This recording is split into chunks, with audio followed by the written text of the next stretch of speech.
नमस्कार, इस खास बुलेटिन में आपका स्वागत है। मैं हूं रुचि शर्मा। आइए डालते हैं एक नजर हेडलाइंस पर।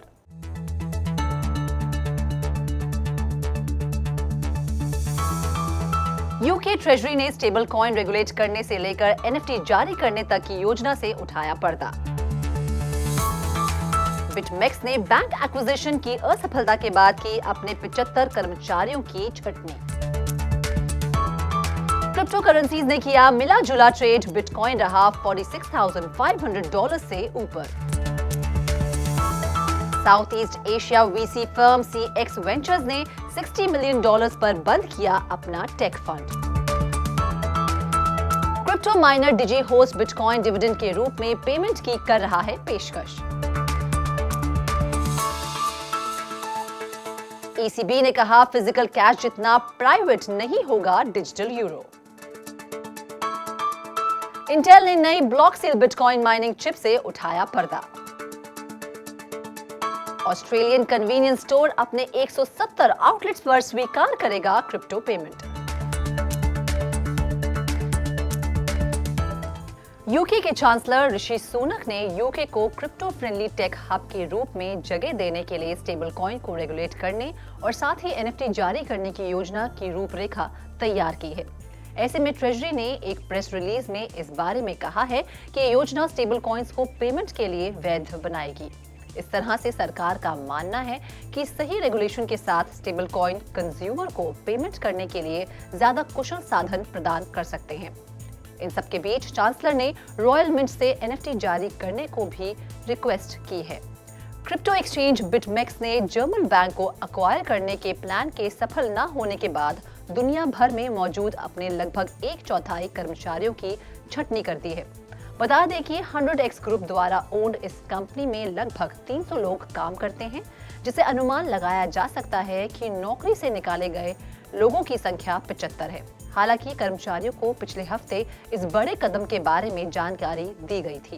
ये कदम बिटमेक्स के को-फाउंडर्स आर्थर हेज, बेन डेलो और सैमुअल रीड द्वारा यूएस बैंक सीक्रेसी एक्ट का उल्लंघन करने के लिए दोषी ठहराए जाने के बाद आया है।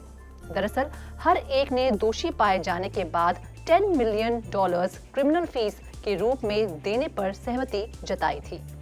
यूक्रेन पर रशिया के हमलों की वजह से इकोनॉमिक और पॉलिटिकल अनसर्टेनिटीज को बढ़ावा मिला है, जिसके कारण क्रिप्टो करेंसीज में मिला जुला ट्रेंड देखने को मिल रहा है। वहीं इंस्टीट्यूशनल इन्वेस्टर्स से अधिक डिमांड के साथ साथ लूना फाउंडेशन द्वारा बिटकॉइन के $10 बिलियन के रिजर्व के टारगेट को पूरा करने की उम्मीद के बीच बिटकॉइन ने एशियन ट्रेड में उछाल के साथ ट्रेड किया।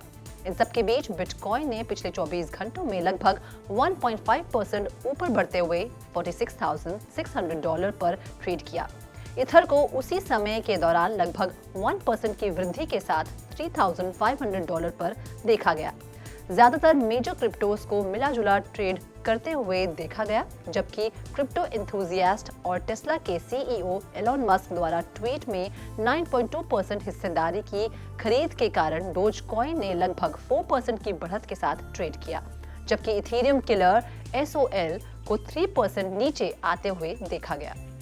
South east Asia exponential ventures, जो एक वेंचर कैपिटल फंड है, उसने टेक्नोलॉजी स्टार्टअप्स, ब्लॉकचेन और वेब3 में इन्वेस्ट करने के लिए $60 मिलियन का फंड हासिल किया है।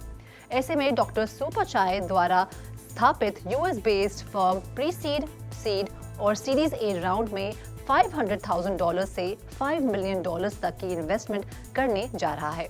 वीसी के दूसरे फंड की असल साइज $50 मिलियन मानी गई थी, जिसे ज्यादा सब्सक्राइब होने के कारण बढ़ाकर $60 मिलियन कर दिया गया था। वही फंड में कॉर्पोरेट इन्वेस्टर के रूप में Central Pattana PCL, Singha Ventures Corporation, Ramkhamhaeng hospital PCL, MC group PCL और अन्य का नाम शामिल है। डिजी होस्ट पहला पब्लिकली ट्रेड करने वाला क्रिप्टो माइनर बनने जा रहा है, जो इस साल के 3rd क्वार्टर से अपने शेयर होल्डर्स को बिटकॉइन में डिविडेंड पेमेंट का ऑप्शन ऑफर करेगा। कंपनी का पहला डिविडेंड इसके नेट इनकम का 10% होगा, जिसे शेयर होल्डर्स या तो बिटकॉइन या फिर कैश में ले पाएंगे। वहीं डिजी होस्ट के बाकी नेट इनकम को बिजनेस के भविष्य की जरूरतों और अवसरों को फंड करने के रूप में फिर से इन्वेस्ट किया जाएगा। ऐसे में डिजी होस्ट ने अपने फर्स्ट क्वार्टर में 186.8 बिटकॉइन को माइन किया था, जो पिछले साल के मुकाबले लगभग 78% ज्यादा है। फाइनेंस मिनिस्टर्स की मीटिंग के दौरान अधिकारियों ने करेंसी ब्लॉक से सोमवार को कहा है कि नया डिजिटल ब्यूरो छोटे ट्रांजैक्शंस के लिए ज्यादा प्राइवेसी प्रदान करेगा, लेकिन पूरी तरह से एनोनिमिटी की अनुमति नहीं देगा।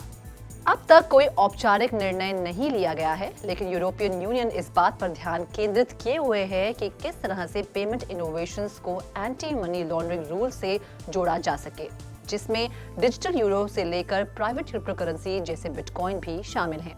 इस तरह से यूरोपियन कमीशन जल्द ही नए डिजिटल यूरो का बैकअप लेने के लिए जरूरी किसी भी कानून पर एक परामर्श पेश करने की तैयारी में है, जबकि यूरोपियन सेंट्रल बैंक अपने नए डिजिटल यूरो के लिए सेंट्रलाइज्ड सॉल्यूशन का विकल्प चुन सकता है।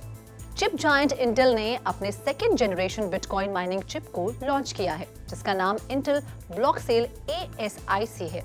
इसकी खास बात यह है कि यह मार्केट में मौजूद ज्यादातर मॉडल्स की तुलना में ज्यादा मददगार होगा। इंटेल द्वारा दिए गए स्टेटमेंट के मुताबिक हर एक चिप में 580 गीगा हैश पर सेकेंड तक का हैश रेट होने के साथ 26 जूल्स टेरा हैश की पावर एफिशिएंसी मौजूद होगी। इंटेल का ये नया कदम माइनिंग फर्म्स को एनवायरमेंटल, सोशल और गवर्नेंस डिबेट के विनिंग साइड के पक्ष में लाने में मदद कर सकता है।